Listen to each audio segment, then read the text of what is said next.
biznesda zararsizlik nuqtasini aniqlash. Bu qanday bo'ladi?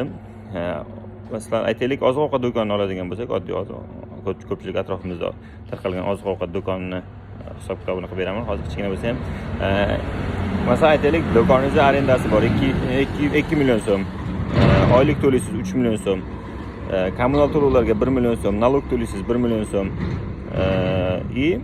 O'zingiz uchun agar biznes egasi bo'lsangiz, albatta boshqa joydan pul kelmaydigan bo'lsa, albatta o'zingiz uchun ham oylik xarajatini hisob-kitobini chiqarib qo'yishingiz kerak bo'ladi. Biznes alohida tema.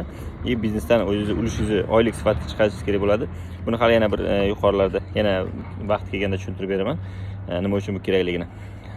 Keyin aytaylik, o'sha общий umumiy holatda tadbirkorligingizda bir oylik xarajat 8 million so'm. Endi 8 million so'm xarajatni qoplash uchun biznes bir oyda necha pul ishlash kerak, ya'ni necha pul savdo qilish kerak degan narsani chiqarish kerak bo'ladi. Aytaylik, biznesda siz ustama 20% qo'yadigan bo'lsangiz, 20% ni marjasi 15,5% deb bo'ladi. O'shani hisob-kitobini chiqarish uchun aytaylik, sizda o'rtacha bir oyda 52 million, 53 million atrofida savdo qiladigan bo'lsangiz, sizda marjangizdan qolgan foyda 8 millionga teng bo'ladi. Ya'ni siz foydada ham, zararda ham bo'lmaysiz. 20% ustama qo'yganingizda. Bunda hammada har xil bo'lishi mumkin. Kimdir 30% qo'yadi, kimdir 40% qo'yadi, kimdir 10% qo'yadi. Endi sharoitga qarab, qilayotgan savdosiga qarab.